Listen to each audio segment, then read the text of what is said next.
Tema yang kita mau pelajari hari ini adalah tentang hal berdoa. Diambil dari Matius 7 ayat 7 sampai 11. Nah, saudara, tentang hal berdoa semua kita sudah tidak asing lagi. Ya, ini ada Pak Ivan dari FGB MFI Atom Chapter Surabaya. Kalau kita melihat, kalau kita mendengar tentang khotbah doa, kesaksian orang yang berdoa, jawaban Tuhan tentang doa, maaf ya saudara, itu seringkali sasarannya ya cuma satu arah. Dari Tuhan kepada kita. Karena kita sudah berdoa, kita sudah minta.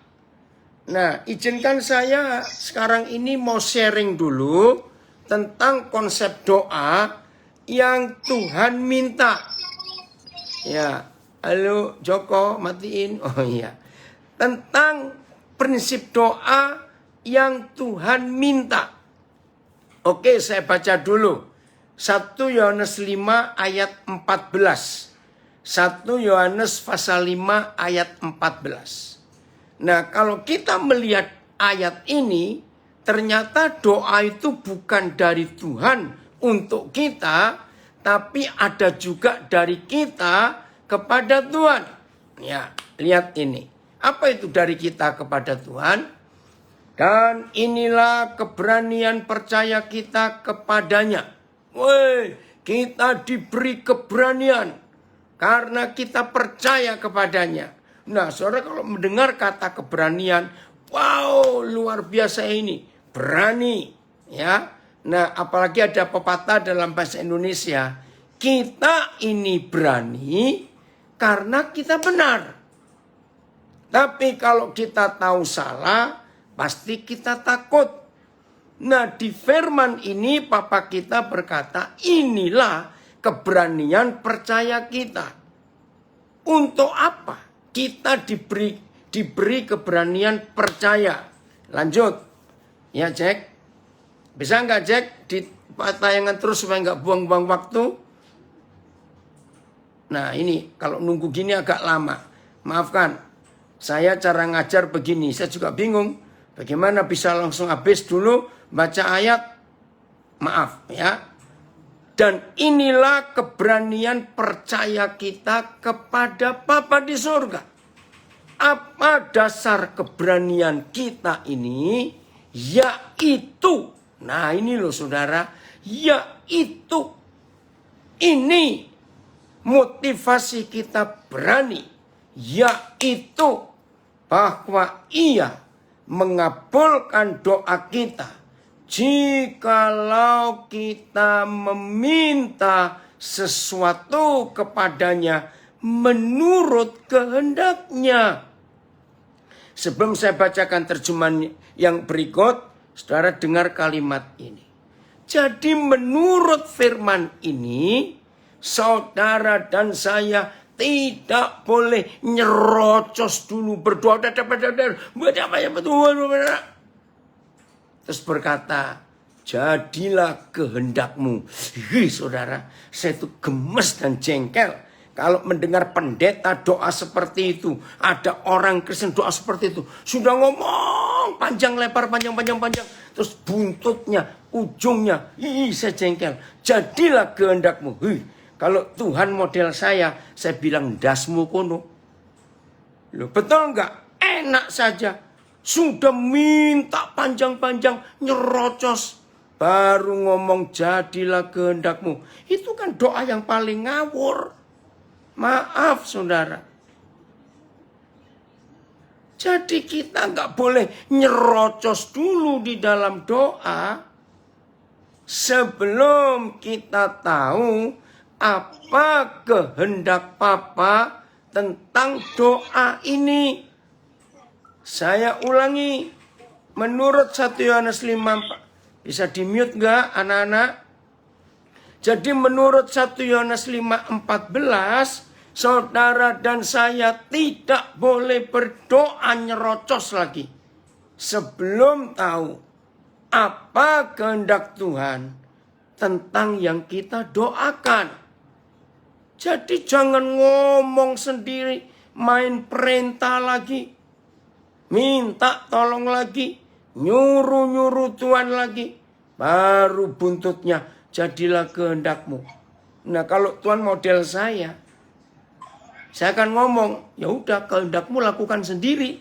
Maaf itu. Nah dari sini kita belajar, harus tahu dulu kehendak Tuhan. Saya beri beberapa contoh. Oke, saya baca dulu ayatnya. Dan inilah keyakinan yang kita miliki di hadapan Dia. Keyakinan yang kita miliki. Yaitu, jika kita meminta apapun, minta apapun yang sesuai dengan kehendaknya, Dia mendengar kita. Nah, jelas toh? Jadi jangan nyerocos dulu. Jangan memberi daftar kepada Tuhan untuk Dia kerja. Kayak saudara majikan memerintah pembantumu. Sebelum kamu pergi kerja pagi-pagi, sudah nulis catatan, Mbok, nanti kerjakan ini, kerjakan ini, kerjakan ini. Itu kan kurang ajar sekali. Maka itu banyak orang Kristen dan pendeta ngawur di dalam mengajarkan doa. Tuhan dikasih les. Tolong kerjakan ini, tolong berkati anakku, cucuku, Tuhan menantuku, mertuaku, Tuhan anakku, anjingku, ikan koiku yang 100 juta sedang sakit. Tuhan tolong. Maaf saudara. BS. Dan kita berani menghadap Tuhan karena kita yakin Ia mengabulkan doa kita. Ya, Pak Marques, ini terjemahan apa? Dengan begitu kita tidak merasa takut lagi datang ke hadapan Tuhan di dalam doa. Kalau apa yang kita minta sesuai dengan kehendaknya, maka Tuhan akan mendengarkan dan menjawab doa kita. Terima kasih Pak Marques, nggak tahu terjemahan apa. Saya baca BIS ya. Dan kita berani menghadap Tuhan karena kita yakin Ia mengabulkan doa kita kalau kita minta apa saja yang sesuai dengan kehendaknya. Minta apa saja yang sesuai dengan kehendaknya. Dan inilah keyakinan diri yang kita miliki terhadap Dia, bahwa jika kita meminta sesuatu sesuai dengan kehendaknya, Dia mendengarkan kita. Saudara perhatikan, ini janji yang luar biasa. Maka itu penting. Maaf ya saudara, kotak ini. Nanti lantai 14. Nanti naiknya lantai 14. Maaf, ada tamu. Nah, jelas ya. Jadi kita nggak boleh nyerocos dulu. Sebelum, terima kasih. Siapa ini interior designer. Wipo Reni. Jadi kita nggak boleh nyerocos dulu. Baik, terima kasih. Udah, Jackie, keluarkan. Saya baca terjemahan The Passion. Since we have this confidence, selama saudara dan saya mempunyai keyakinan ini, since we have this confidence.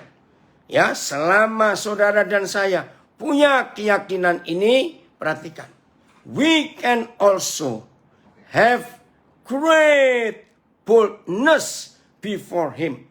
Jadi kalau saudara dan saya punya keyakinan ini, maka kita juga punya keberanian yang besar untuk datang kepada Bapa.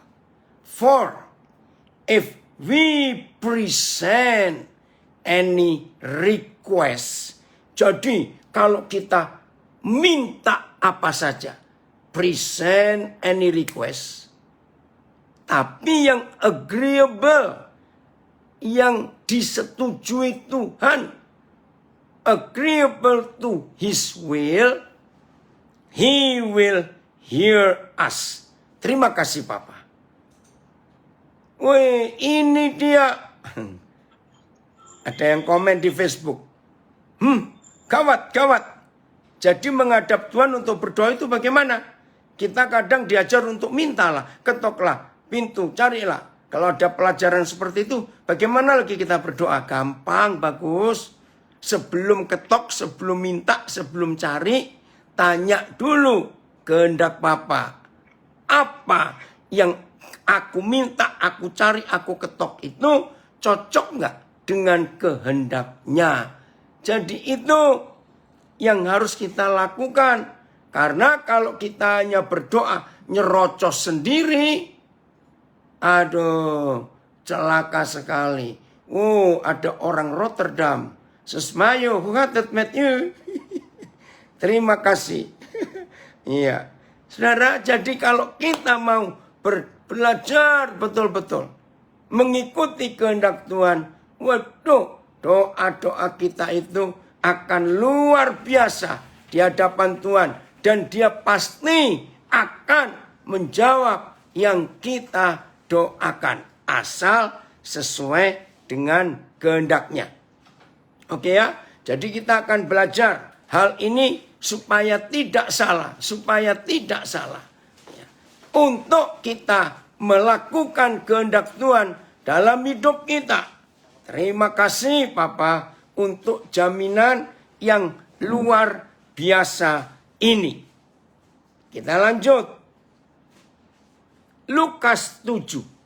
Seringkali kita membaca Lukas 7. Bahkan ya seenaknya kita minta. Mulai ayat 1 Lukas 7. Saya akan baca dengan cepat. Ya, Lukas 7. Mulai ayat 1. Sampai ayat yang ke-10. Wah, ini agak panjang. Tapi di sini kita tahu doa itu bagaimana yang benar di hadapan Tuhan. Enggak main perintah. Ya. Setelah Yesus selesai berbicara di depan orang banyak, masuklah ia ke Kapernaum. Di situ ada seorang perwira yang mempunyai seorang hamba yang sangat dihargainya. Hamba itu sedang sakit keras dan hampir mati. Nah, ini bos punya pembantu sakit keras hampir mati. Mungkin kalau sekarang corona gitulah ya, sudah pakai ventilator.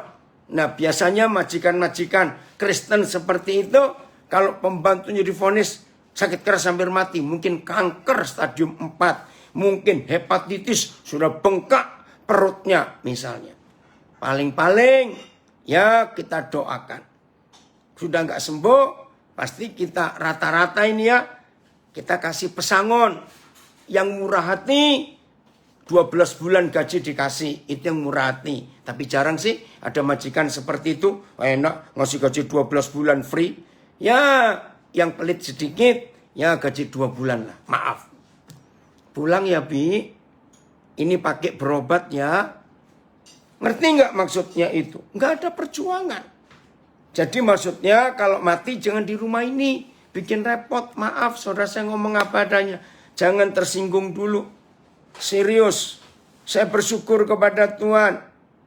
Tuhan mulai menyeleksi. Dengar kalimat ini, bukan saya sombong. Tuhan mulai menyeleksi anak-anak Tuhan yang rindu kebenaran. Dan tahu ingin mengenal kebenaran. Dan ingin tahu kebenaran. Hidup sungguh-sungguh. Beginilah ringkasnya. Yang Kristen-Kristen pelit dan pendeta-pendeta pelit pasti nggak suka pengajaran yang saya sampaikan. Dengar, Kristen-Kristen egois yang hobinya perintah-perintah Tuhan. Mentang-mentang sudah rajin membayar perpuluhan, lalu merintah Tuhan seenaknya. Serius, akhir-akhir ini saya makin ganas dengan orang-orang Kristen yang merasa sudah membayar 1/10 kepada Tuhan. Lalu bisa merasa bebas. Pakai 90% seenak udelnya sendiri. Karena loh, jangan ditagih lagi dong. Aku sudah beri yang 10% kok. Itu loh model yang salah. Itu masih lumayan. Ada yang begini. Berani memaksa Tuhan untuk memberkati, memberikan apa yang dia butuhkan. Karena aku kan sudah nyumbang gereja. Aku kan sudah menyumbang pekerjaan Tuhan ratusan juta. maka di benak orang itu muncul konsep, jadi kamu harus jawab doaku. Karena aku sudah bayar, aku sudah memberi. Wih saudara, ngeri. Ya ada pertanyaan, jadi kita harus mengerti kehendak Tuhan dulu. Kemudian diskusi bersama Bapak. Nah untuk mengerti kehendak Bapak, apakah melalui firman? Iya. Dan melalui motivasi hati. Bagus nanti dengar tentang Lukas 7 ini. Ini luar biasa. Atau bagaimana untuk mengerti kehendak Bapa? Nah pertanyaanmu terakhir saya jawab. Semua kita yang mempunyai pertanyaan yang sama dengan pertanyaan ini. Bagaimana caranya untuk mengerti kehendak Bapa? Dengar, caranya cuma ada satu. Gampang dan tolong catat. Apa itu? Selama Papa tahu, selama dia tahu, saudara dan saya tidak punya kehendak untuk memaksakan Tuhan melaksanakan kehendak kita sendiri. Aku. Dengar, selama hidup saudara yakin bahwa tidak ada kepentingan diri sendiri. Berkati aku, sembuhkan aku, tolong aku, beri aku ini. Selama Tuhan Bapa di surga melihat di hidup saudara tidak ada kehendak untuk dirimu sendiri, maka Bapa di surga akan terus-menerus memberitahukan kehendaknya kepada saudara. Dengar, ada komen lagi dari Facebook. Saya nggak kenal siapa ini. Ya, khotbah sangat ini om yang pelit walau berkelimpahan. Nauzubillah. Ini saya nggak tahu siapa ini. Serius. Sama, bagaimana cara tahu kehendak Bapa dalam hidup kita? Nggak usah. Kalau kita diketahui oleh Papa tidak punya kehendak buat diri sendiri, dia ngomong. Nah contoh, tadi siang saudara, saya lagi makan sama anak-anak saya. Tahu-tahu ada yang kontak. Dia bilang, Koden saya ini penasaran loh Koden. Ini sebenarnya pertanyaan sudah lama. Maksudnya ngapain? Karena dia baru mikir berapa hari ini. Kenapa? Saya tanya. Koden kan sudah punya izin penduduk tetap, tinggal tetap di Australia. Koden sudah di Amerika. Bilang, ini tahun berapa kamu tanya begini? Ya karena saya baru kepikir hari-hari ini. Kok bisa Koden mau pindah ke Papua? Kenapa? Mikir apa? Nah, bagi yang bertanya tadi, saya jawab lagi. Ya, bagaimana cara tahu kehendak Bapa di dalam hidup kita? Itu jawabannya. Selama saudara dan saya tidak punya kehendak untuk diri sendiri, maka Bapa akan menyatakan kehendaknya kepada kita. Nah, orang yang bertanya kepada saya, walaupun ini sudah hampir 30 tahun lebih, pertanyaan ini harusnya nggak usah ditanyakan. Oke, karena dia baru tahu. Begini ya, waktu Tuhan menyuruh saya waktu enak-enak di Amerika untuk ke Papua melayani, saya memang gak punya kehendak untuk tinggal di Papua, tinggal di Amerika, tinggal di Australia, tinggal di Belanda. Enggak, saya gak punya kehendak. Tuhan tahu. Maka itu ketika Tuhan tahu hati saya gak punya pilihan apa-apa, baru dia ngomong, Daniel kamu mau ke Irian. Oke, karena saya memang gak punya keputusan apa-apa. Maka itu banyak khotbah-khotbah pendeta yang membingungkan dengan doa puasa, dengan begini. Nggak perlu. Yang penting saudara dan saya nggak punya kehendak buat dirinya sendiri. Maka Tuhan akan tunjukkan kepada kita.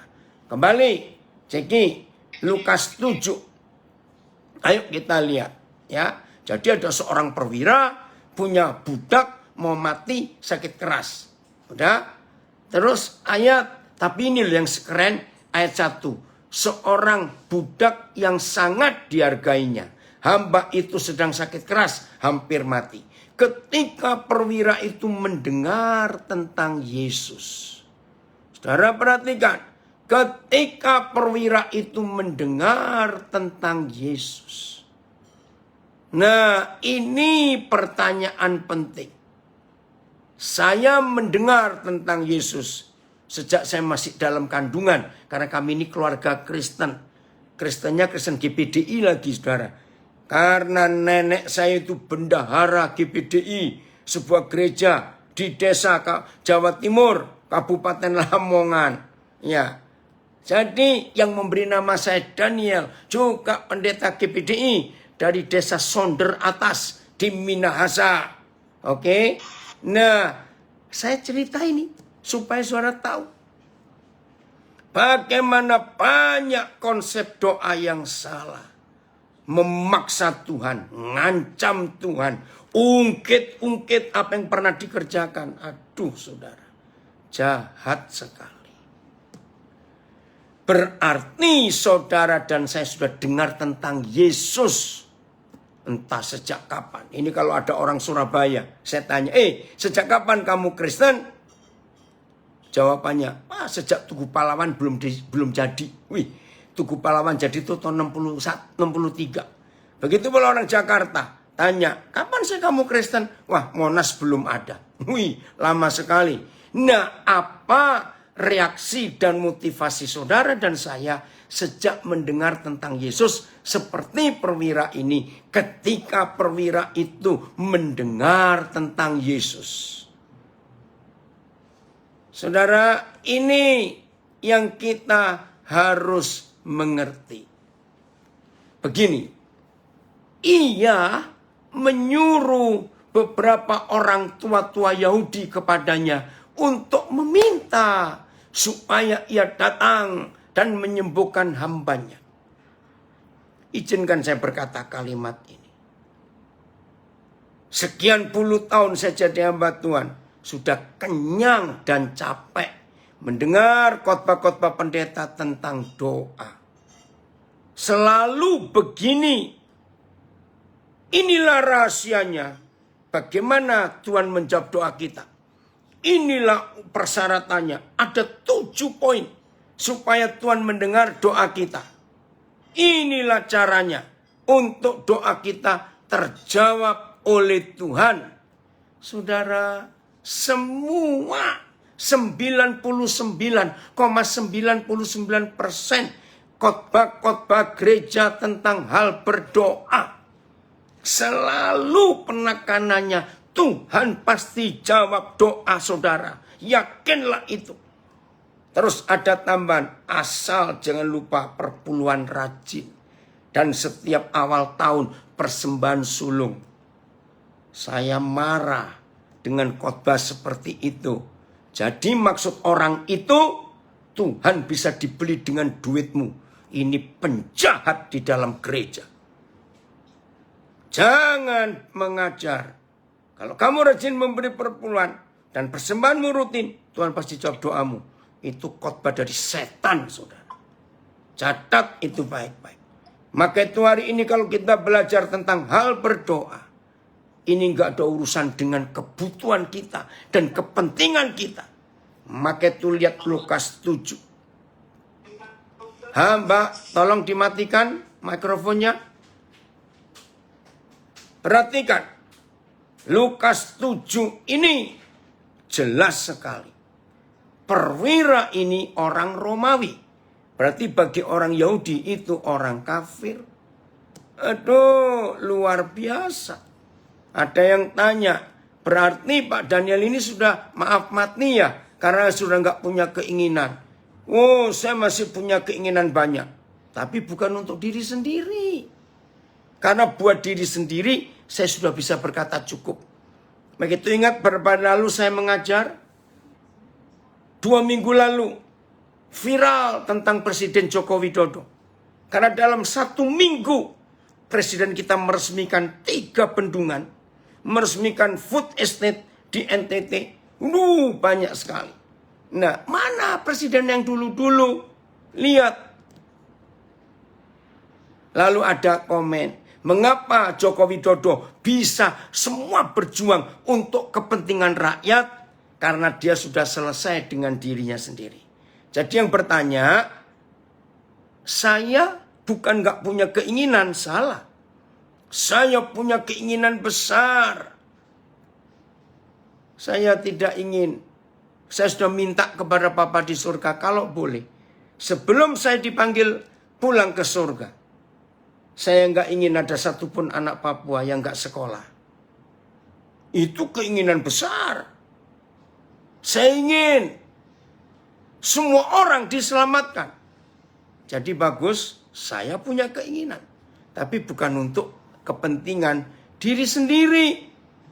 Nah, ada yang komen lagi, saya juga bingung, sangat bingung mendengar kesaksian Pak mau ke Papua. Tapi kesaksian ini juga yang membuat saya merubah pola hidup saya. Sedikit-sedikit untuk melakukan semua pelajaran yang saya terima. Puji Tuhan. Saudara, kembali Jack, Lukas 7. Jadi perwira ini tidak percaya kepada Tuhan. Oh, Erik ya, maaf.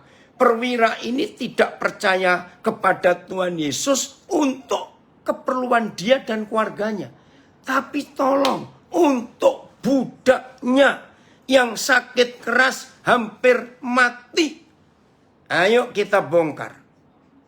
Sebagai jenderal, dia bisa nggak kalau ini budak mati, dia cari budak yang lain? Jawabannya bisa sekali. Karena dia jenderal di daerah jajahan. Tapi ngapain dia repot-repot? Carikan Yesus untuk datang menyembuhkan hambanya. Nah, mulai di sini. Sebelum kita bongkar Matius 7, saya ingin tanya kepada saudara. Nggak usah bilang tahun lalu, kepanjangan. Dari Januari sampai hari ini 6 Maret, berapa banyak jam yang saudara pakai doa untuk orang lain, bukan untuk dirimu dan keluargamu? Perwira ini berdoa, manggil Yesus bukan untuk dirinya dan keluarganya, tapi untuk budaknya yang gak ada hubungan darah. Mereka datang kepada Yesus, ayat 4, dan dengan sangat mereka meminta pertolongannya. Katanya, ia layak engkau tolong, sebab ia mengasihi bangsa kita. Nah, berarti ini yang disuruh tua-tua Yahudi. Dan berkata mengasihi bangsa kita. Berarti perwira ini bukan bangsa Yahudi. Dan memang bukan. Dia orang Romawi. Lalu Yesus pergi bersama-sama dengan mereka. Ketika ia tidak jauh lagi dari rumah perwira itu. Perwira itu menyuruh sahabat-sahabatnya. Nah, sekarang yang disuruh orang-orang Romawi. Ya, mengatakan kepada Yesus, Tuhan, saya ganti. Jadi perwira ini sudah menempatkan Tuhan Yesus sebagai Tuhan. Janganlah bersusah-susah, sebab aku tidak layak menerima Tuhan di dalam rumahku. Tolong Erik, berapa terjemahan? Eka, kalau ada The Passion, Papa minta yang ayat berapa tadi ya? Ayat 6. AYT. Berangkatlah Yesus bersama mereka. Ketika dia sudah dekat ke rumah perwira itu mengutus beberapa temannya untuk berkata kepada Yesus, Tuhan, pakai kata Tuhan, janganlah engkau menyusahkan diri, sebab aku tidak layak menerima. Nah ini, yang terjemahan lama pakai kata Tuhan. Ya, maka disuruhkan oleh penghulu laskar, beberapa sahabatnya pula kepadanya mengatakan, ya Tuhan, janganlah bersusah. Saya mau bongkar kata ini. BIS, ada kata Tuhan enggak? Oh, tidak usah Bapak, saya enggak baca. MELT, Tuhan. Selbir, ya junjungan. Ya ini junjungan lebih terhormat ya daripada Tuhan. AVB, Tuhan. Oke. Ini tadi The Passion. Saya akan baca sebentar, Rick. Kemudian baca yang The Passion. Master. Ya. Who give this message? Master, don't bother to come to me in person, for I am not good enough for you to enter my home. I'm not worthy enough to even come out to meet one like you. But if you would just release the manifestation of healing right where you are, I know that my young servant will be healed. Jadi begini saudara, tidak ada kata Lord, tapi Master. Tapi perwira ini di dalam terjemahan The Passion menempatkan diri begitu hormat. Aku ini rendah, aku ini gak ada apa-apanya dibanding dirimu. Aku gak layak untuk engkau datang ke rumahku in person. Gak layak. Bahkan aku pun gak layak ketemu Tuhan Masterku. Wih, terjemahan The Passion ini betul-betul menempatkan Yesus sebagai Tuhan. Izinkan saya menerangkan ini. Ampuni kami. Jadi ya, ini poin yang paling penting. Maaf. 99,99% orang Kristen tidak ada rasa hormat kepada Tuhan Yesus seperti kepada perwira ini. Saya ulangi. Setelah kita membaca berapa terjemahan Lukas 7 ayat 6, termasuk terjemahan The Passion tadi, maka kita menemukan ternyata 99,99% orang Kristen tidak ada rasa hormat kalau sedang berdoa kepada Tuhan Yesus. Buktinya 99,99% orang Kristen kalau berdoa main perintah kepada Tuhan. Apalagi yang saya katakan tadi, mentang-mentang sudah memberi pekerjaan Tuhan ratusan juta, puluhan juta, lalu main perintah, lalu sudah memberi perpuluhan, lalu berkata seenaknya pakai 90%. Stop. Maka itu belajar tentang hal berdoa. Pada poin ini, saudara menempatkan Yesus di posisi apa? Jongosmu, kacungmu, babumu, pesuruhmu, karyawanmu, yang main perintah seenaknya. Maaf. Truli, apa kabar? Ini teman saya sejak tahun 70-an. Senang bisa gabung. Saudara perhatikan dalam nama Yesus. Jujur. Seperti apa kita menempatkan Yesus? Saya mau baca bahasa Jawa. Gusti Yesus banjur tindak bebarengan karo wong-wong mau. Bareng wis cedhak karo omahe Opsir iku. Opsir iku kongkonan mitrane matur marang panjenengane.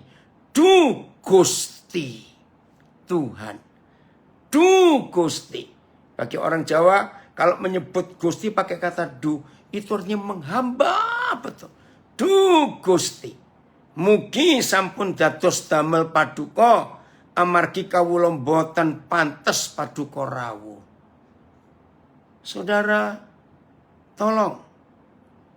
Ribuan khotbah tentang Lukas 7 ayat 1 sampai 10 selalu menekankan, saudara, percayalah, kalau perwira ini bisa beriman begitu kepada Yesus, maka iman saudara pun akan buat Yesus buat sesuatu. Stop mengkhotbahkan itu tanpa menekankan ayat 6-nya.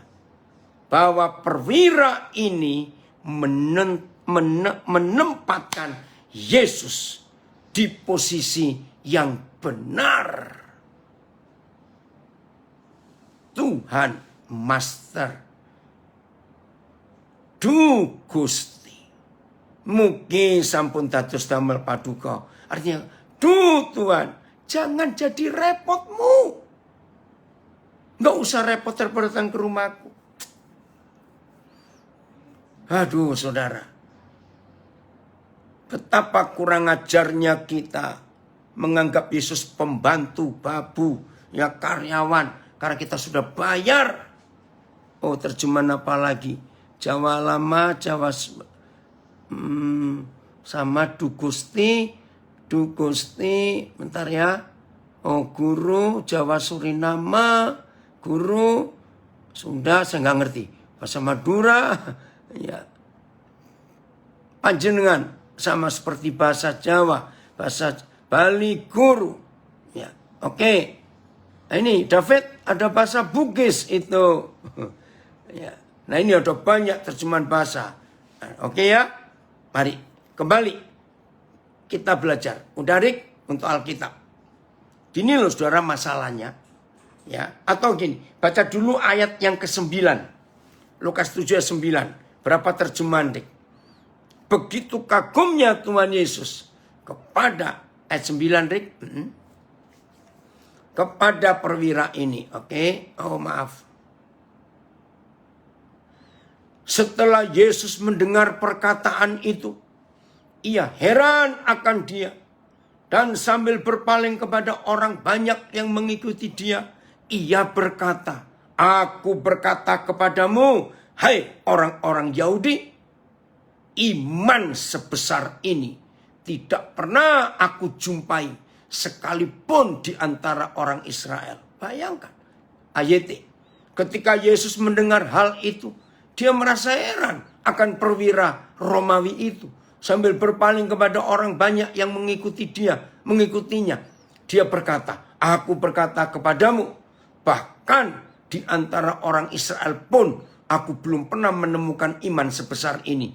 BIS, Yesus heran mendengar itu. Ia menoleh dan berkata kepada orang banyak yang sedang mengikutinya, "Bukan main orang ini. Di antara orang Israel pun belum pernah aku menemukan iman sebesar ini." Ya, MLT. Dan setelah mendengar hal ini, Yesus merasa heran akan dia.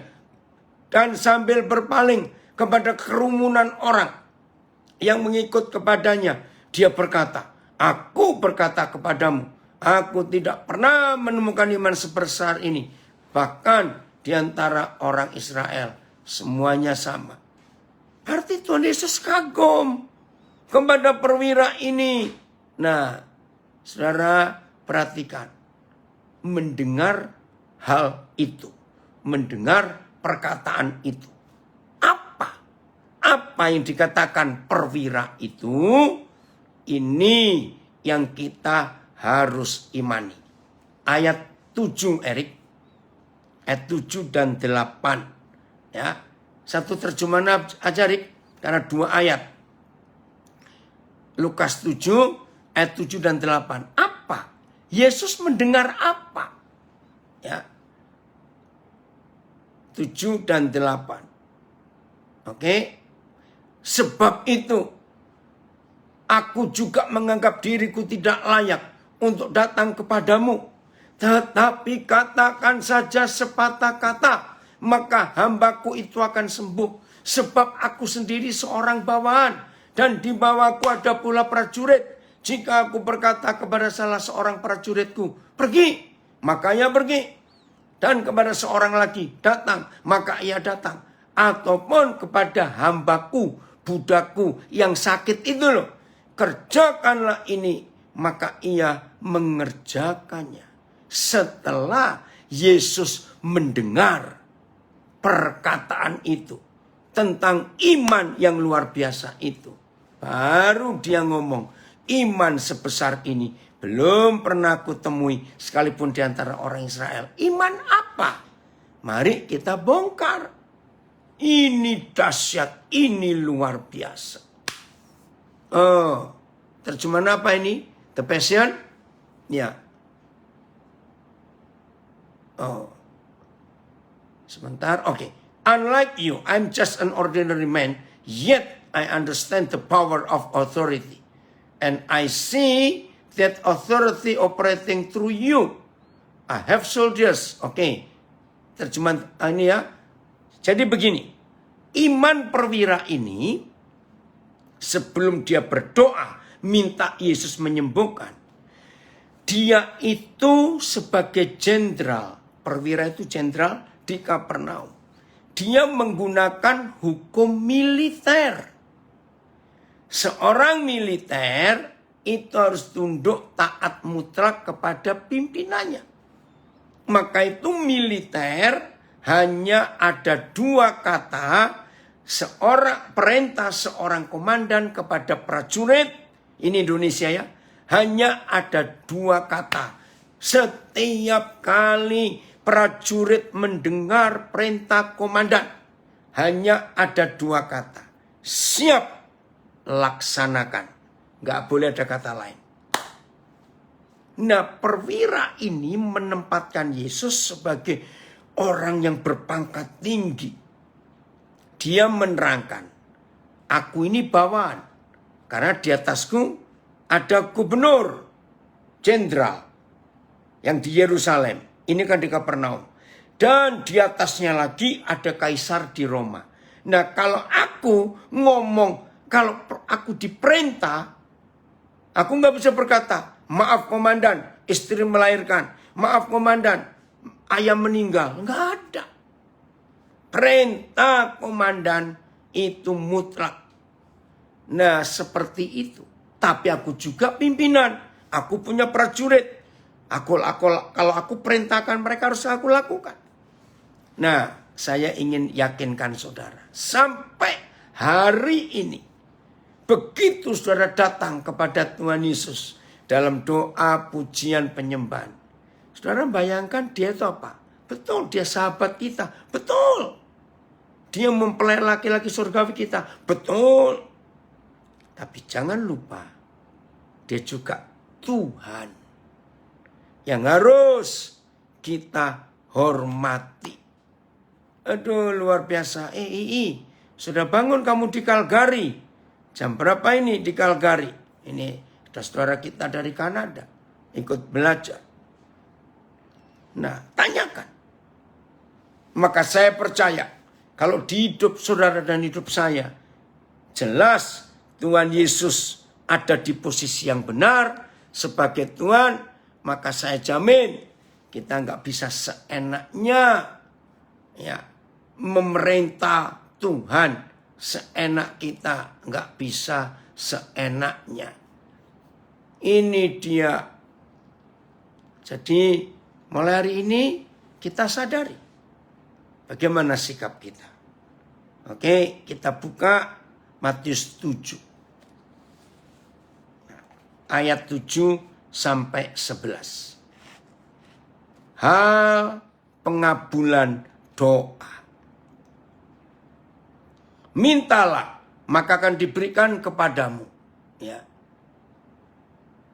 Matius 7, ayat 1. Carilah, maka kamu akan mendapat. Ketoklah, maka pintu akan dibukakan bagimu. Karena setiap orang yang meminta, menerima. Dan setiap orang yang mencari, mendapat. Dan setiap orang yang mengetok, baginya pintu dibukakan. Adakah seorang daripadamu yang memberi batu kepada anaknya jika ia minta roti? Atau memberi ular jika ia minta ikan? Jadi jika kamu yang jahat tahu memberi pemberian yang baik kepada anak-anakmu, apalagi Bapamu yang di surga, ia juga akan memberikan yang baik kepada mereka yang meminta kepadanya. Nah, saudara, tolong diperhatikan. Di Matius 7 ini, di bawah judul, di situ nggak ada ya. Nah, kalau dalam Alkitab, yang buku, terus di bawah judul hal pengabulan doa, itu ada kurung, huruf miring, Lukas 7, 9 sampai 13.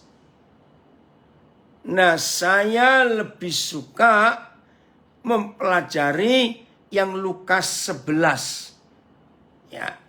Mari kita lihat Lukas 11 ayat 9. Yang sudah pernah dengar saya ngajar, nggak apa-apa, ini pengulangan supaya kita diingatkan lagi.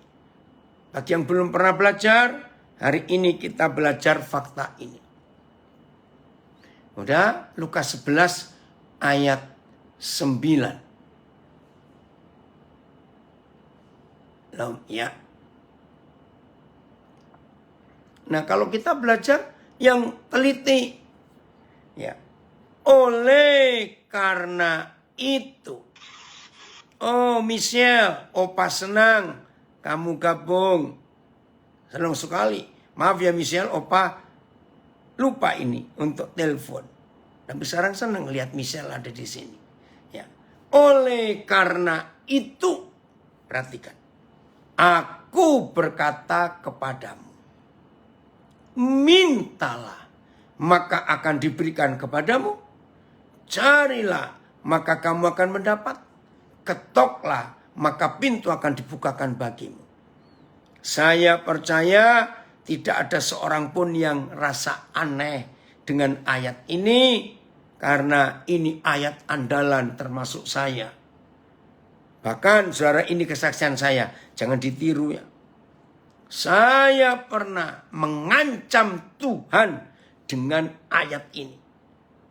Habis saya sudah doa hampir 4 bulan. Enggak dijawab. Ya manusia saya kumat. Saya marah.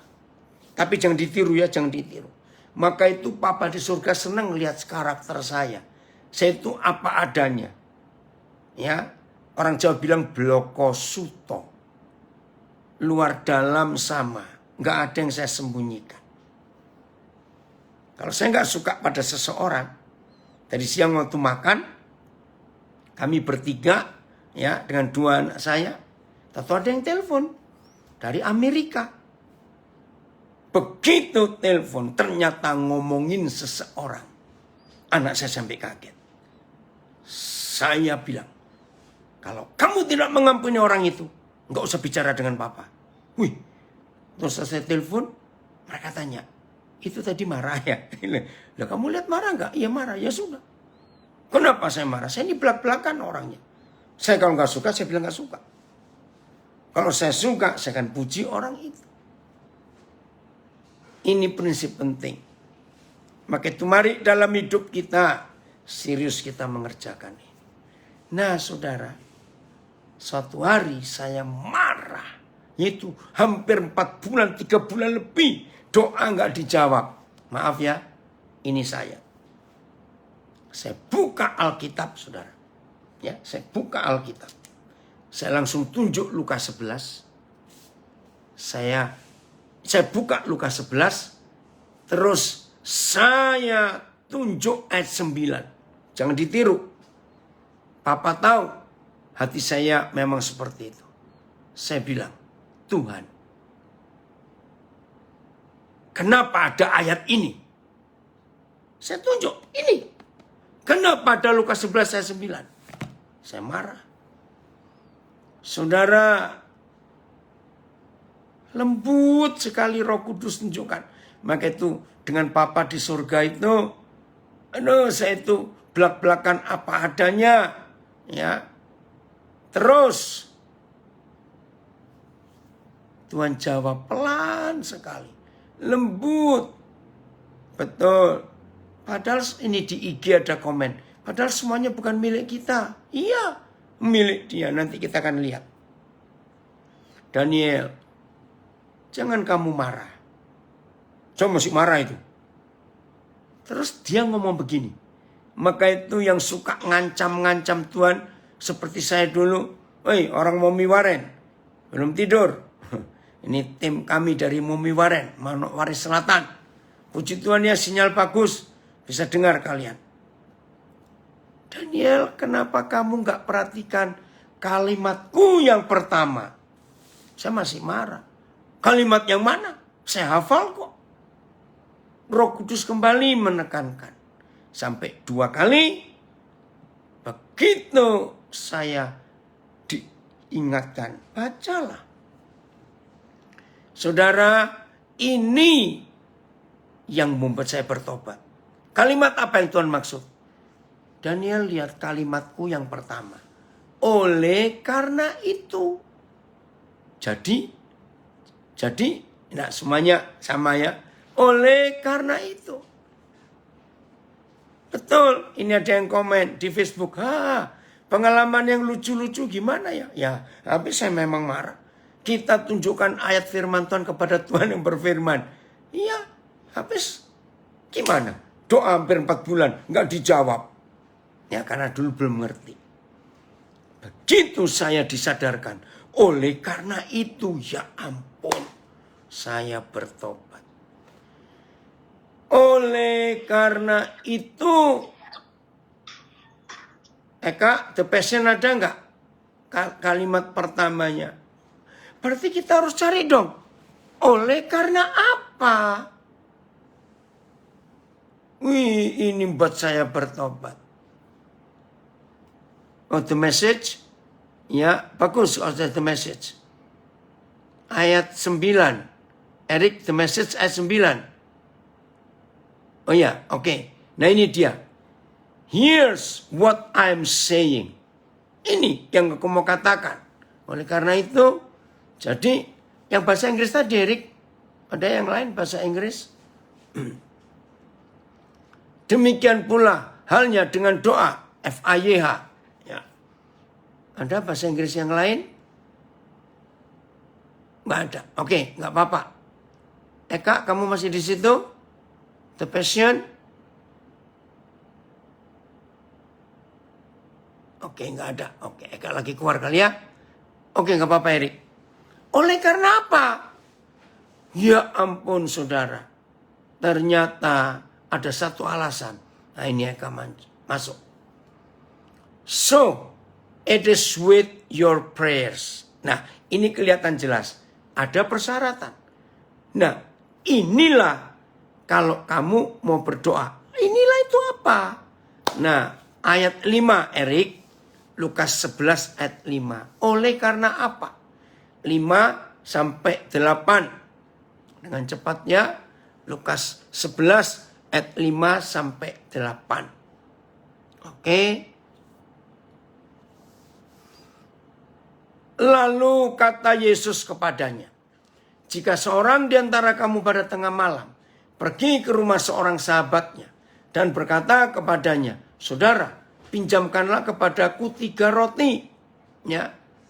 Sebab seorang sahabatku yang sedang berada dalam perjalanan singgah ke rumahku dan aku tidak mempunyai apa-apa untuk dihidangkan kepadanya. Masakan ia yang di dalam rumah itu akan menjawab, jangan mengganggu aku. Pintu sudah tertutup dan aku serta anak-anakku sudah tidur. Aku tidak dapat bangun dan memberikannya kepada saudara. Aku berkata kepadamu. Sekarang Yesus yang berkata. Sekalipun ia tidak mau bangun dan memberikannya kepadanya karena orang itu adalah sahabatnya, namun karena sikapnya yang tidak malu itu, ia akan bangun juga dan memberikan kepadanya apa yang diperlukannya. Wih, luar biasa. Erik, coba lihat ayat 8 berapa terjemahan. Saudara garis bawahi, ada kalimat yang bagus. Sikapnya yang tidak malu. Karena kamu terus memohon, ia pasti bangun dan memberikan. Gak ada kata tidak malu ya. PIS. Terus menerus. Sama, gak malu artinya. Terus, maaf. Nah ini, MLT ada kata ini. Tetapi karena sebagai sahabatnya dan karena rasa tidak tahu malunya. Wih, tidak tahu malunya. Itu MLT. Selbir, merengek-rengek. Ya. Itu terus saja merengek-rengek meminta. Selbir, AVB tidak segan. Oke, Eka, terima kasih. Ini The Passion. But listen, because of your shameless impudence. Wait, shameless impudence. Ini lebih tajam lagi. Kalau bahasa Jawa, rai gedek. Nah ini yang nggak Surabaya nggak tahu itu kata rai gedek. Shameless impudence. Aduh, terjemahnya rai gedek itu apa ya? Wih, itu bahasa Jawa kasar. Ya, muka badak mungkin begitu. Terima kasih Ina. Ya, jelas ya. Terus even though it's the middle of the night. Nah, udah, terima kasih. Karena nggak malu, shameless impudence. Wih, ini luar biasa. Apa ini terjemahnya? Terima kasih. Ya, salam ya Pak Joko Santoso. Ya, kita lihat ayat 8. Nggak ada kata nggak malu. Oke, cukup sampai di situ. Nah, oleh karena itu, setelah sikapnya tidak malu itu, baru Tuhan jawab, oleh karena itu. Oh, Pak Marques, pakai terjemahan apa? Tapi karena kamu memohon terus tanpa malu, maka dia akan bangun dan memberikannya. Terima kasih. Ini berapa terjemahan.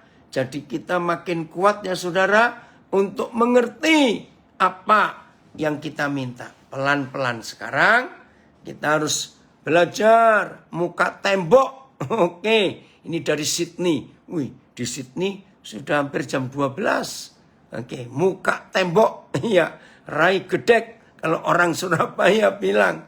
Ya. Ini yang Tuhan, ya ada komen. Maaf, kita juga sering seperti itu. Protes dulu sambil tunjukkan janji-janji Tuhan. Sambil ngeklaim firman Tuhan. Dianggap tentu perusahaan asuransi. Bayar premi saja telat-telat, ngeklaim lagi. Tetapi syukur kepada Bapa yang penuh kasih akan menunjukkan kehendaknya dengan sangat lembut. Puji Tuhan. Begini. Oleh karena itu, aku berkata kepadamu, mintalah, carilah, ketoklah. Oleh karena apa? Dengar baik. Oleh karena suatu tengah malam, ada sahabat kita dalam perjalanan dari kota A mau ke kota Z, sampai di kota D. Saudara tinggal di kota D. Kita tinggal di kota D. Sahabat ini kelaparan. Ternyata sampai kota kita nggak ada warung, nggak ada toko, nggak ada restoran buka. Tapi sahabat kita ini ingat, kita punya teman. Ayo mampir. Mampirlah mereka ke rumah kita. Ampun, istilahnya apes, sial. Mereka perlu makan, malam-malam lapar. Dalam perjalanan, ternyata di rumah kita pun tidak ada makanan. Ya. Maksa sama muka tembok sama atau tidak? Jawabannya tergantung. Muka tembok dan maksa untuk siapa? Ya, ini belum selesai. Tunggu dulu. Ini ada pertanyaan bagus. Maksa sama muka tembok sama atau tidak? Dengar dulu ya, nanti akan terjawab. Nah, begitu tamunya lapar, yang ditamuin gak punya makan, gak punya makanan, tapi kita ingat, tunggu ya, kamu tunggu sebentar.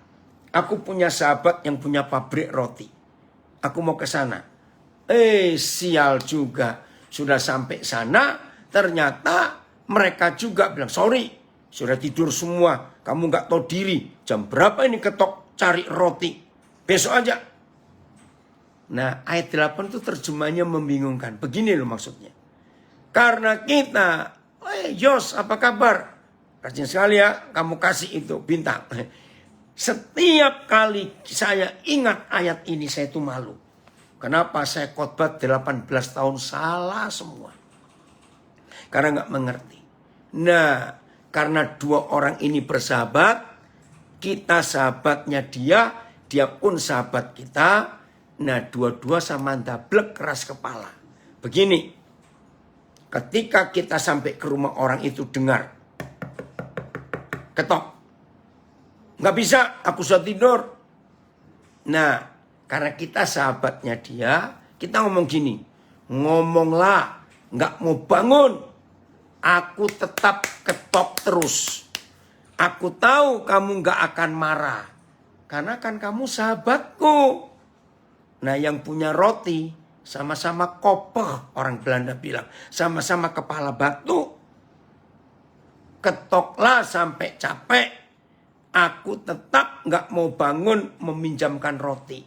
Dan aku tahu kamu gak akan marah. Besok kamu pasti balik. Karena kamu sahabatku. Ngerti gak ayat 8 itu? Dua-dua sahabat baik. Tapi kita tahu akhirnya yang kalah yang mana? Jawab, yang kalah yang punya roti. Kenapa yang punya roti kalah? Karena sikapnya yang rai gedek tadi. Yang muka tembok tadi. Dalam nama Yesus, dengar baik-baik. Seringkali kita nggak tahu malu merampok surga untuk kepentingan diri sendiri. Bertobat. Tapi hari ini jangan merasa malu dan miliki rai gedek untuk menggoncang surga. Karena kita sedang tidak punya apa-apa. Tapi di sekitar kita ada orang kelaparan. Tapi kita ingat, ada orang Bethlehem. Tahu arti kata Bethlehem? Rumah roti. Beth. Bahasa Arabnya bait. Lehem itu roti. Saudara dan saya, kalau sedang gak punya apa-apa. Dan ada orang butuh. Jangan malu. Mintalah. Carilah.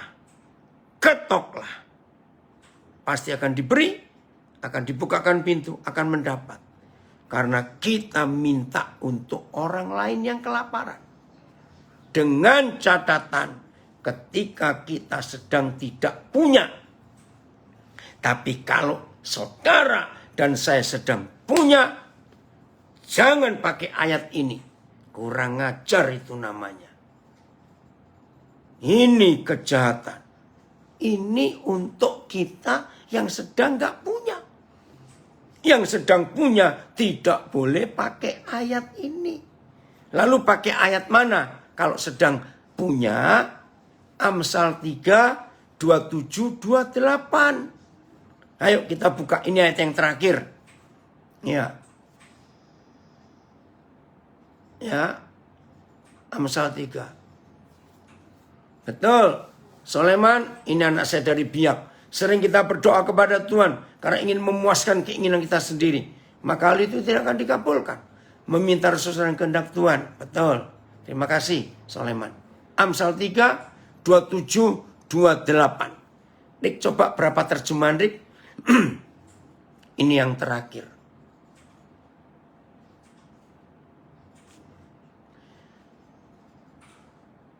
Janganlah menahan kebaikan.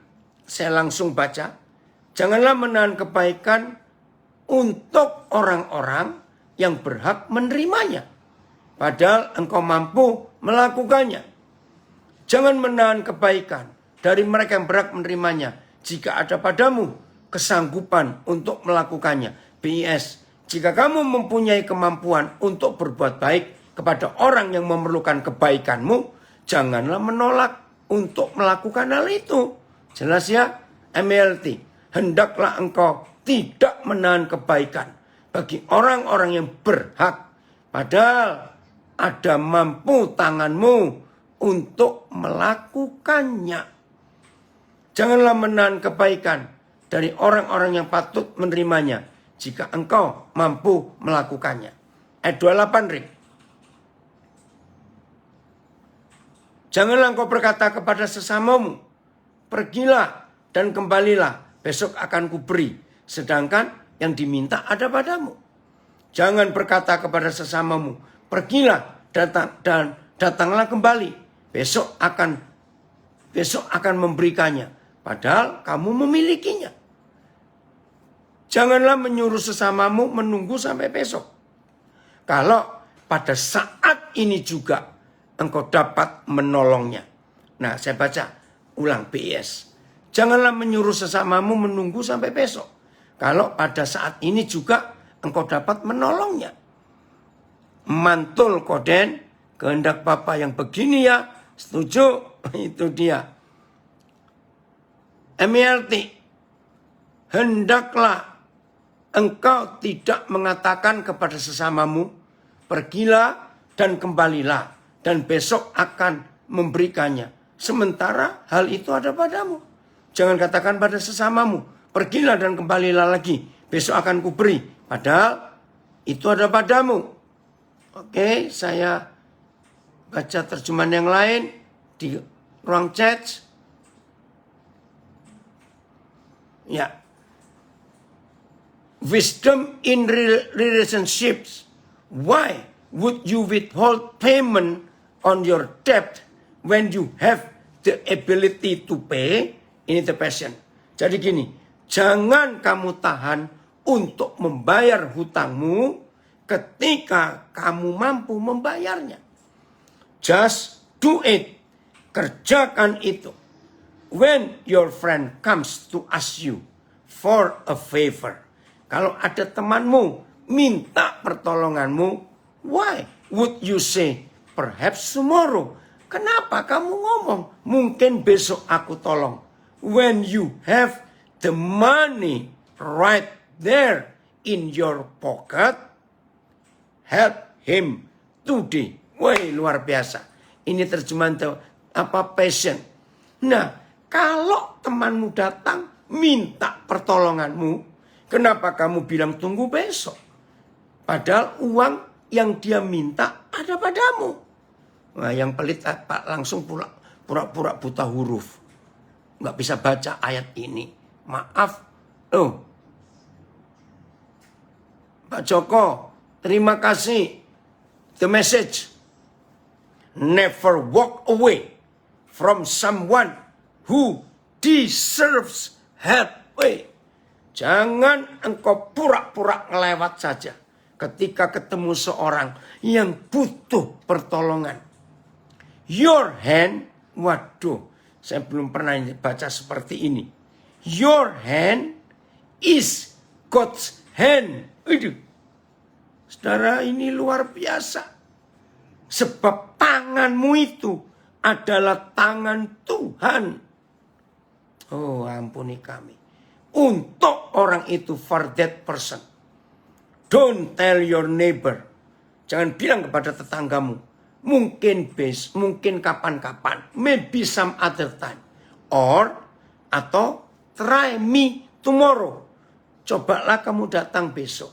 When the money is right there in your pocket. Terjemahan hebat. Amplified. Terima kasih. Saya belum kenal ya Pak Joko Santoso ini siapa. Oke. Amplified. Withhold not good from those to whom it is due. Jangan kamu tahan-tahan sebuah kebaikan di mana orang itu perlu. It's rightful owners. Karena engkau pemilik yang sah atas apa yang harus kamu bagikan. When it is in the power of your hand. Terima kasih. Ayat 28-nya.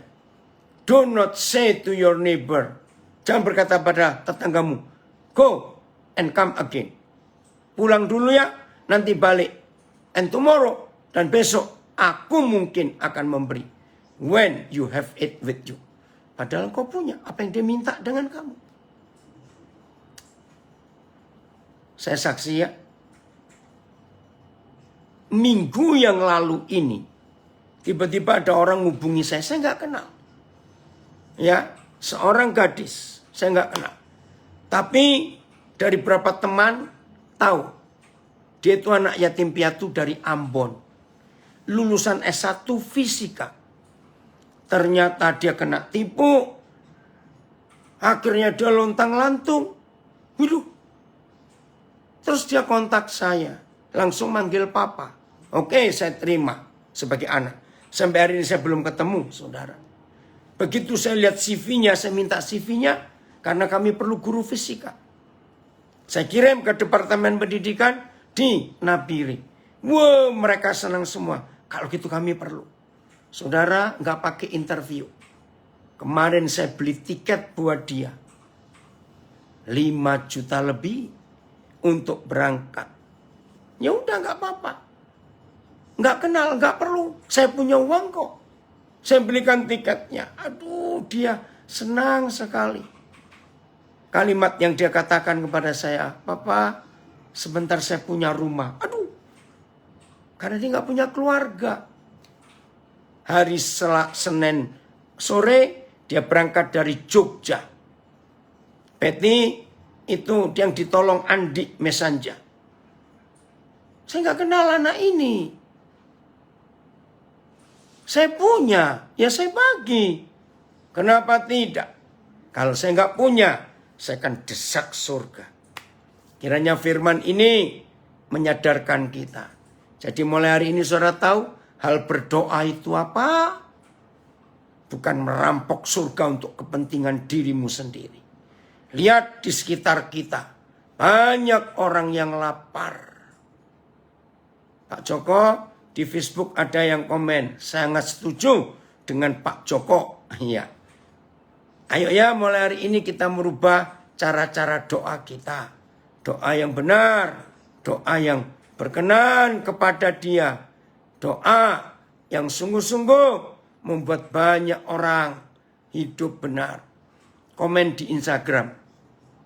Pengajaran tentang hal berdoa ini sering sekali menemplak dan menguatkan.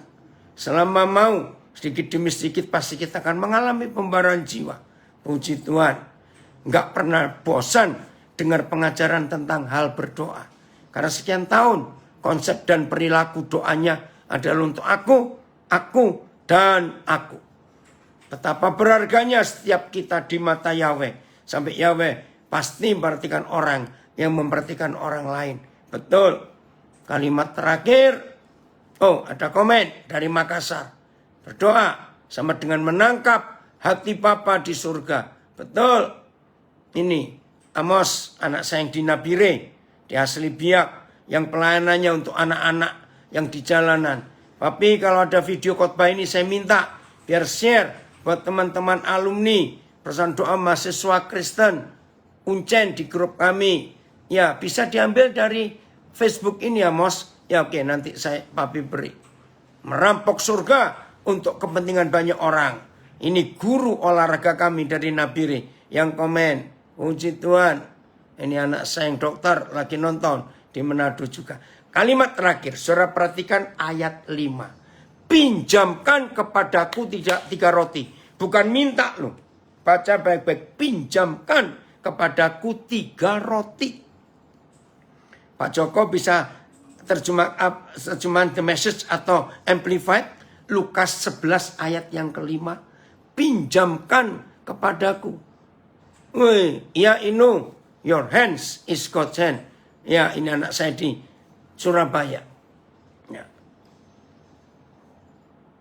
Ada yang The Message, nggak ada. Eric, yang di aplikasi ini belum masuk Amplified atau sudah masuk The Message. Oke, bentar. Oke, ya. Ini apa ini, Rick? Oh, The Message ada ya. Oke. Lukas 11 ayat 5, Rick.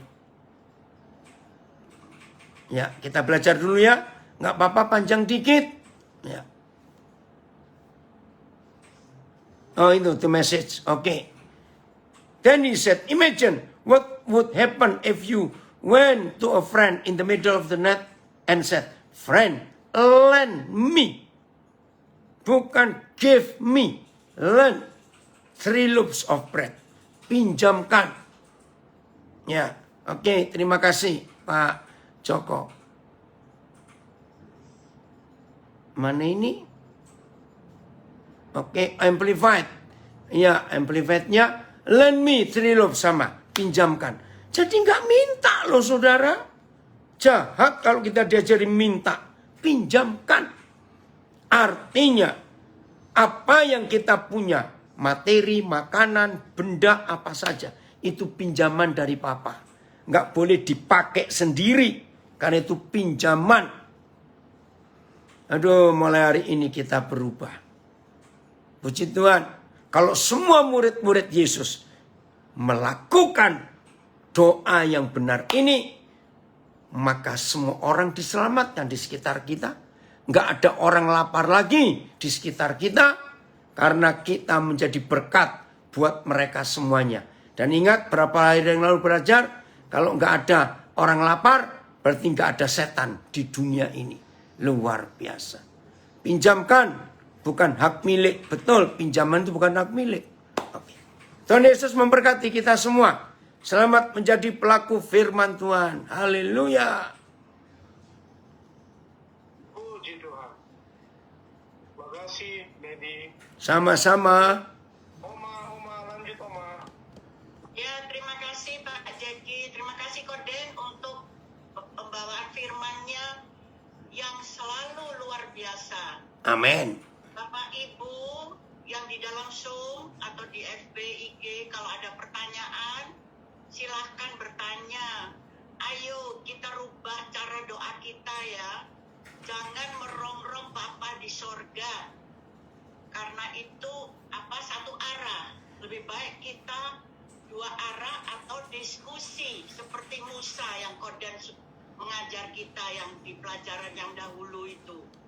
Oke, silakan Bapak Ibu, siapa yang mau bertanya? Nah ini, ada yang tanya dari Biak. Shalom. Oke. Bagaimana cara menolong orang, contohnya dia itu terlilit utang karena main judi. Apakah harus ditolong atau bagaimana? Kalau ketika ditolong, apakah tidak bertentangan dengan hukum tak bertuai? Betul, jangan ditolong.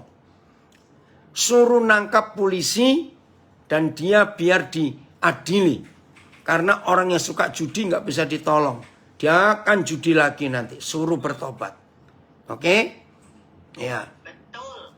Ya. Ada komen di Facebook. Ya, setuju ya? Ada komen di Facebook saya baca. Rangkuman firman tentang hal berdoa yang benar.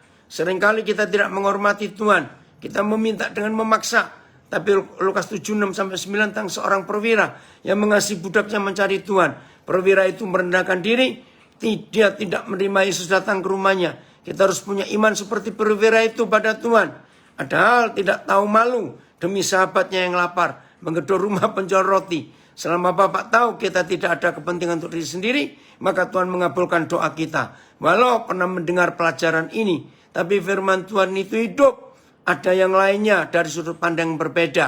Puji Tuhan. Ya. Nah, ini ada pertanyaan. Maaf, kalau begitu kita boleh merampok surga bagi orang lain. Nah, itu konsep yang salah. Surga itu nggak perlu dirampok. Yang merampok itu orang-orang Kristen kurang ajar.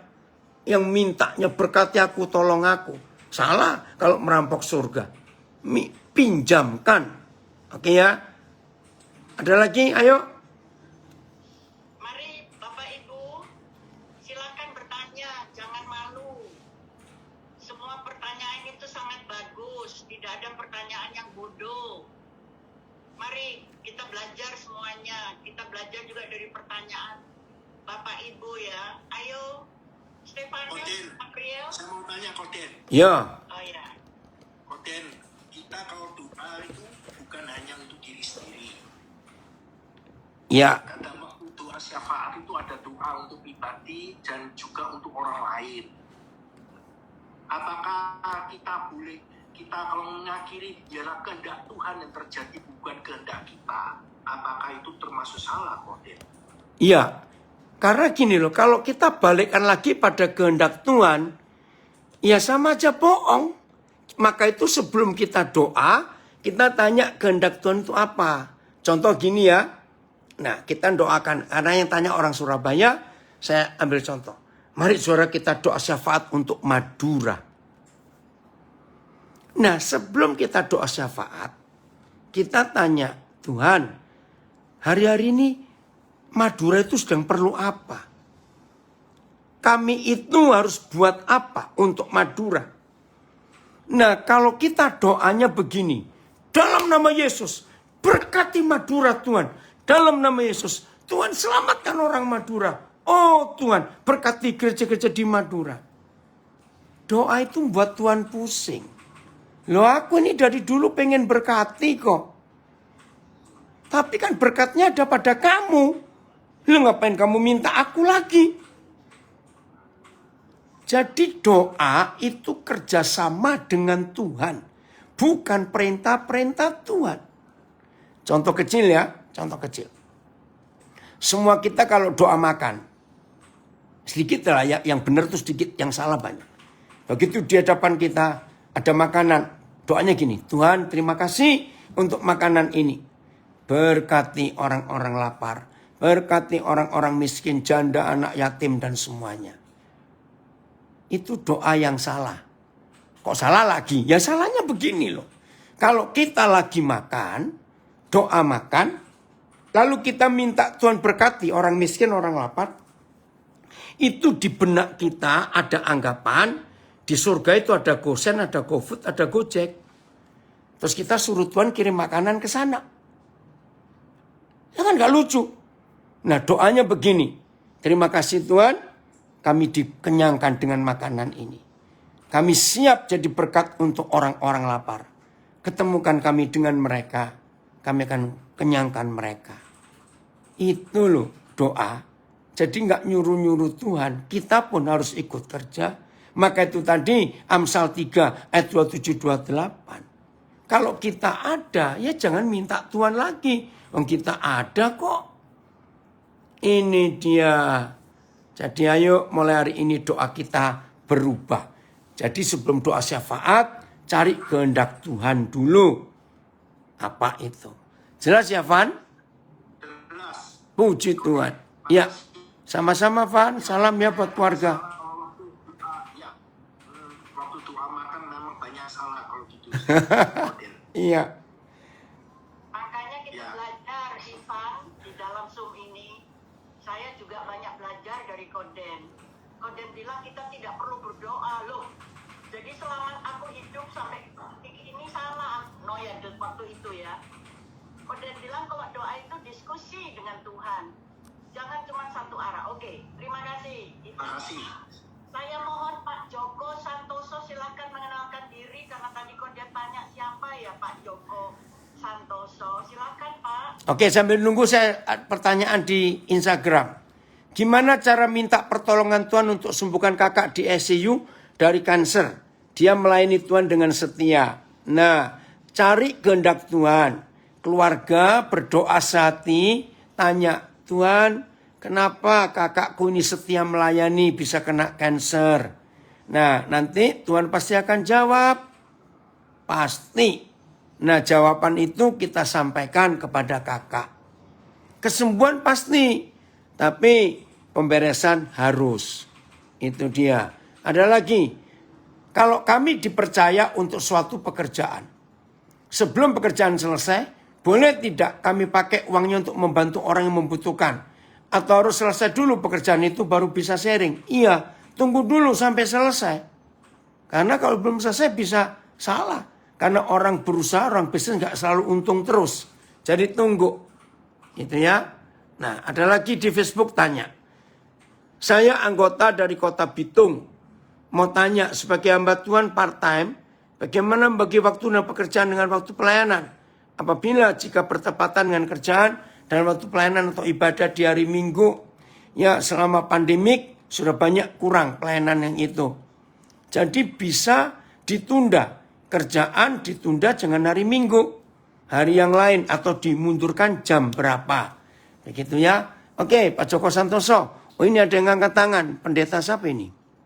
Pak Hartanto Rukanda, silakan. Oh, silakan. Habis itu Pak Joko. Ya, Pak Koden. Hartanto, silakan. Ya, makasih. Selamat malam, Koden. Shalom, puji Tuhan. Shalom, shalom. Ya. Salam semua. Videonya tolong dinyalakan Pak Hartanto. Terima kasih. Saya pakai baju rumah ini soalnya. Nggak apa-apa, saya juga asal pakai baju. Dan mute Pak. Udahlah nggak apa-apa, Agatha, sudahlah. Ayo, sampaikan. Hargai orang lain. Ya. Ya, oke, saya buka lah ya. Saya pakai kaos baju rumah soalnya. Oke. Terima kasih Koden untuk sharingnya malam ini. Tadi Koden sudah menjelaskan cukup terang benderang ya. Matius 7 ayat 7 itu. Kemudian Koden menjelaskan juga dari ayat yang kelima. Tapi Matius 7 itu satu kesatuan dari ayat 5 sampai ayat ke-11 tuh Koden. Lukas. Jadi Koden, Ya, Koden coba bisa dieksplor lebih jauh tentang kaitannya dengan ayat 8, 9, 10, dan 11, Koden. Tuh. Ya tapi Koden nggak bahas itu. Tadi Koden bahas doa itu dari Lukas 11. Ya, Matius 7 itu kan 5 sampai 11, Koden. Ya, maksudnya? Nah, itu Koden tadi Matius 7 ayat yang ke-7 sudah dibahas sama Koden, dan kemudian penjelasan Matius 7 itu juga Koden ambil dari Matius 5, 6 ya, tadi sudah jelas ya. Nah, itu ada ayat 8, 9, 10, 11 Koden. Di Matius 7 itu bagaimana Koden penjelasannya menurut perspektif Koden? Makasih Koden. Lu yang sudah jelaskan tadi, tetap untuk orang lain doa kita. Ayat 8, 9, 10, Iya, 11. ya Koden sudah tahu maksudnya gimana, yang ditanya apa? Ya, itu kan Tuhan Yesus menjelaskan lebih lanjut Koden itu di dalam Matius 7 ayat 8, 9, Iya, 11. ya sudah, maksudnya pertanyaannya apa? Ya, itu penjelasannya apa Koden? Oh ya, Papa itu Papa yang baik di surga. Nggak mungkin dia beri. Kalau kita minta ular, minta telur, nggak mungkin dikasih kalajengking. Minta roti, nggak mungkin kasih ular. Itu Papa yang baik. Ya sudah, loh nggak ngerti terusnya gimana? Tanya, maksudnya gimana? Yang ke-11-nya Koden, 10, 11. Iya, sudah tahu. Makanya, gampang kok ini dimengerti. Papa itu baik. Nggak mungkin dia, kalau kita berdoa terus Tuhan kasih setan. Oke, gini aja. Hartanto masih ingat peristiwa Juli 2019 waktu disulung? Ya. Nah, Hartanto maksa Koden nganterin ke bandara tapi nggak mau. Sampai hari ini sopir itu masih kontak Koden. Ternyata mereka itu mau cerai habis-habisan. Anaknya 3, hancur keluarganya. Tapi Tuhan, nah itulah. Jadi kesaksian Hartanto malam itu karena menurut Koden nggak mau diantarin, satu jiwa dan satu keluarga, 5 orang diselamatkan itu. Jadi itulah Papa yang baik, memberikan yang terbaik yang dia minta. Jadi bukan untuk diri kita, untuk orang lain. Oke ya? Ya. Oke, lanjut. Oke, makasih Koden. Ya, sama-sama. Pak Joko, silahkan memperkenalkan diri. Terima Iya, kasih. selamat malam. Malam. Ya, saya Joko Santoso, tinggal di Jakarta. Saya tahu Koden itu, saya sudah beberapa kali ikut. Oh. Ya. Nah, saya tahu Koden itu dari ini, Koden dari Pak Lauberto. Oh. Ya, anaknya Koden itu dari Serpong. Iya, Pak Lauberto manggilnya Papa. Ya, Saya itu anak buahnya Pak Lauberto. Jadi Pak Lauberto itu atasan saya di Full Gospel. Oh, gitu. Ya. Saya member. Bukan anak buah, teman. Loh, ada Berto toh ini. Oh. Nah, malam ini saya tahu juga dari Berto. Oh, Dari siang. gitu. Oh. Dari siang share. Wah, ya udah, malam ini gak kemana-mana. Saya jawab ke Berto. Ini, wah nanti malam oke gitu. Gitu ceritanya. Terima kasih. Terima kasih baru kenal. Kemudian waktu baca tadi The Message, saya kok merinding. Ini waduh. Iya, betul. Ini komen banyak di Facebook. God's hand. Itu luar biasa loh ternyata. Terima kasih Joko. Iya, betul. Koden juga merinding. Jadi tangan kita ini adalah tangan Tuhan. Aduh, kita nggak pernah tahu selama ini. Betul. Dahsyat itu ayat. Koden terima kasih loh. Koden. Sama-sama. Tapi agak out of the topic, boleh nggak? Boleh. Jadi ini tadi kan Koden ada singgung mengenai persepuluhan. Iya. Jangan mentang-mentang kita udah bayar persepuluhan, kita nyuruh-nyuruh Tuhan. Nah, ada teman hamba Tuhan, beberapa malahan begini tentang persepuluhan. Kalau tidak mengembalikan persepuluhan, dosa masuk neraka. Waduh, saya pribadi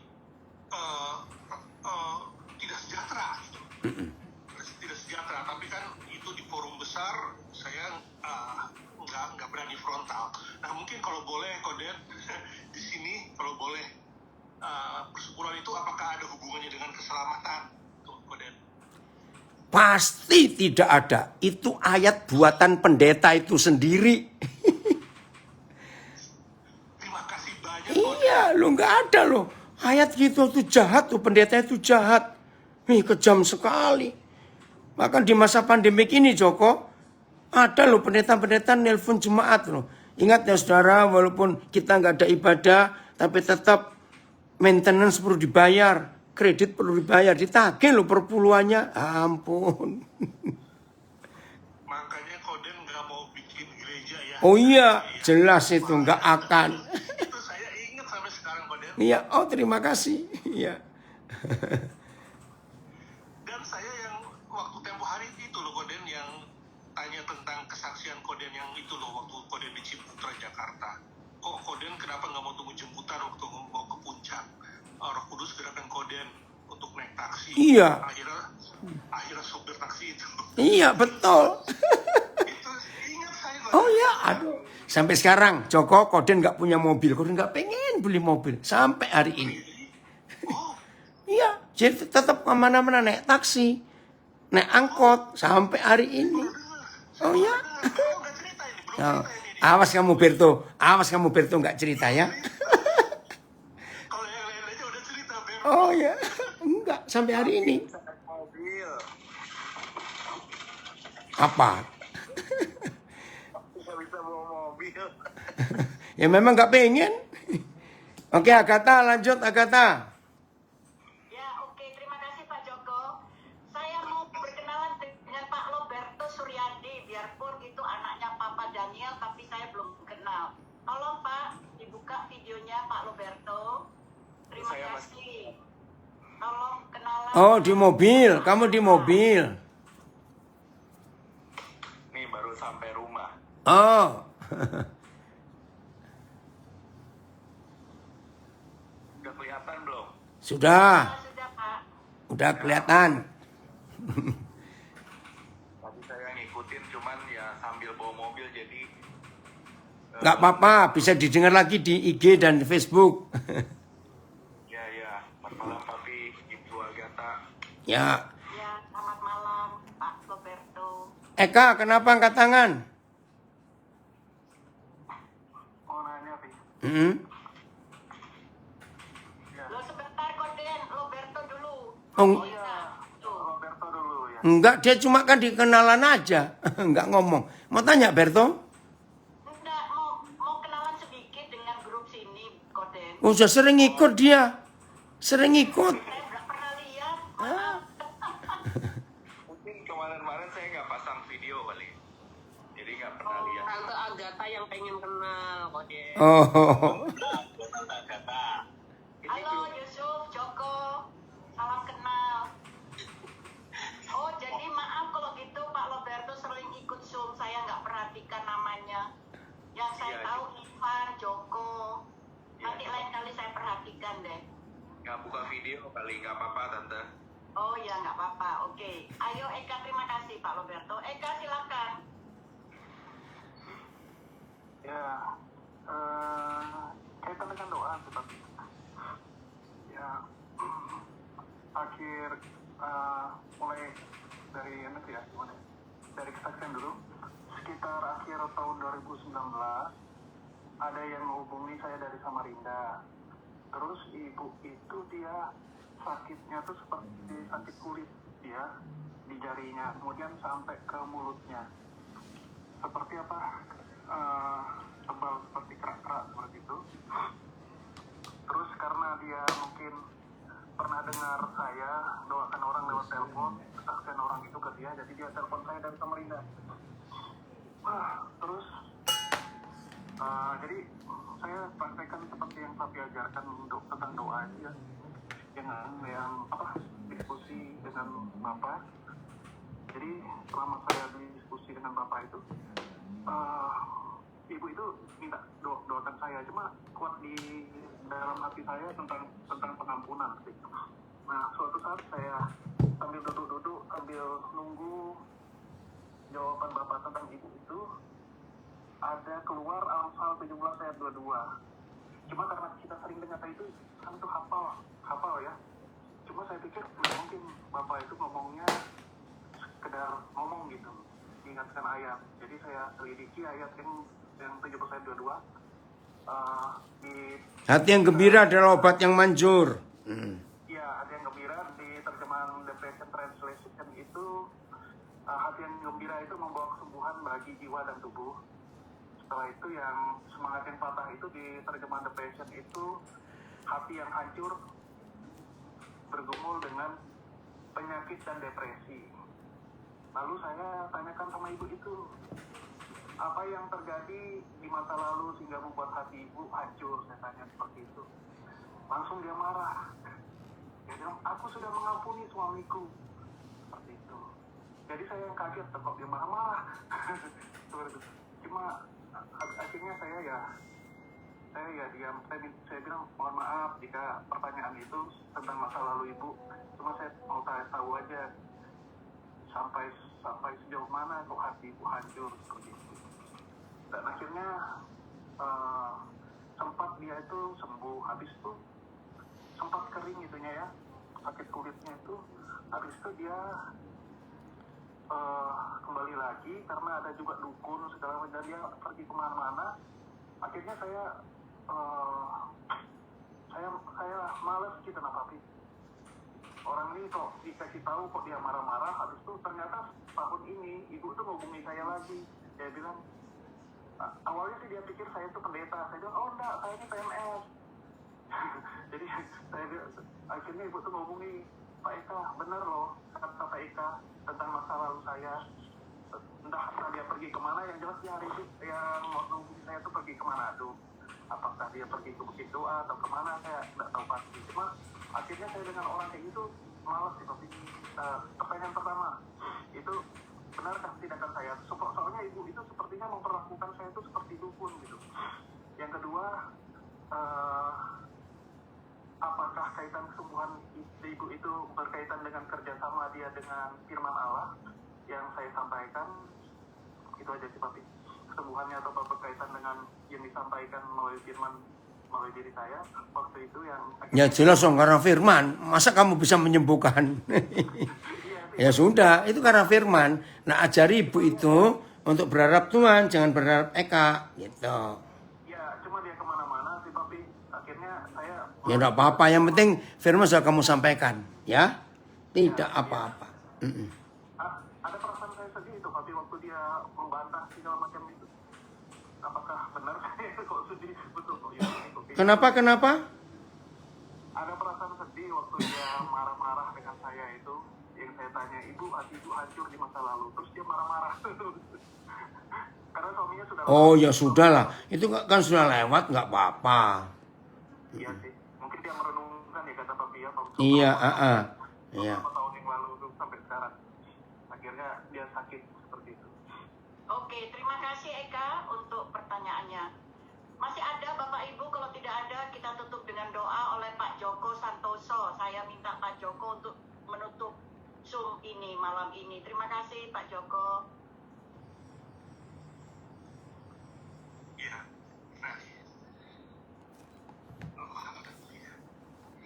Bapa kami dalam surga, Ya Tuhan. terima kasih Tuhan. Kalau malam hari ini kami boleh belajar, boleh mendengar lagi isi hati-Mu. Terima kasih kalau kami masih diberi kesempatan untuk mendengar Amin, apa amin. maumu yang Engkau sampaikan melalui Pak Daniel. Tuhan, terima kasih Tuhan. Terima kasih. Terima kasih. Ampuni kami kalau kami masih banyak salah dalam hal berdoa. Kalau kami masih keliru, kalau kami masih menganggap Engkau menganggap Engkau seperti bujang kami, seluruh kami Ampuni Tuhan, ampuni kami. Kami tidak menempatkan Engkau bagaimana mestinya. Ampuni Tuhan, ampuni kami semua. Terima kasih kalau malam ini kami boleh belajar, Amin, bisa amin. mengerti bagaimana kami harus berdoa kepadamu. Terima kasih Tuhan untuk firman-Mu. Terima kasih untuk Ko Daniel yang sudah Engkau pakai untuk mengajar kami, membuat kami jadi lebih mengerti. Kami juga berdoa untuk teman-teman yang lain yang ikut Zoom malam hari ini. Tuhan, terima kasih kalau hamba bisa melihat masih banyak orang-orang yang rindu mendengar suara. Amin, ya Tuhan. Terima kasih Tolong. Tuhan, kami percaya Engkau mengetahui isi hati mereka dan Engkau juga pasti akan memberkati mereka dan juga Engkau juga memberkati Ko Daniel dengan sukacita, kekuatan. Amin, amin. Engkau lebih jelas lagi, lebih luas lagi tentang isi hati Tuhan Yesus, sehingga kami boleh mendapatkan makanan yang baik, sehingga rohani kami boleh menjadi rohani yang sehat di Ya mata Tuhan, Tuhan. terima Terima kasih. kasih Tuhan, terima kasih kalau kami akan berpisah. Yesus. Kami percaya kalau Tuhan kehendaki kami akan bertemu lagi di kesempatan yang lain. Amin, Di dalam amin. nama-Mu saja kami berdoa, yaitu nama Tuhan Yesus Kristus. Haleluya. Amin. Amin. Puji Tuhan. Wah, doa yang luar biasa, Joko. Ya, Bapak Ibu, kalau yang mau sharing, ngobrol silahkan. Boleh ya Pak Jeki ya? Masih boleh ya? Pak Jeki. Den, terima kasih banyak firmannya ya malam ini. Sama-sama. Siapa itu? Oh, Herman. BJ. Oke. Budi Wijaya. Oh, oke. Besok ada 2 ibadah kalau mau. Jam 7 WIB dan jam 12 siang. 7 WIB jam 12. Ya. Ko Den. Kalau besok yang jam 7, Aan ada nggak ya? Ada yang bisa nayangkan nggak? Sudah ada brosurnya buat besok yang di Zoom. Joko, Nah, sudah ada yang di IG dan di Facebook seperti biasa. Besok jam 7, Saya belum WIB dapat, nanti jam saya bilang 12. ke Berto. bukan Ya. maksud saya Joko Susilo dari Nabire. Dia lagi Ya, Jokonya ada dua, relax maaf. ya, lagi pakai baju merah. Nah, habis Agatha nggak jelas manggilnya Joko siapa, ada Joko lain lagi. Oke ya, yang dari IG dan Facebook sampai besok ya. Tuhan berkati jam 7 dan jam 12. Oke.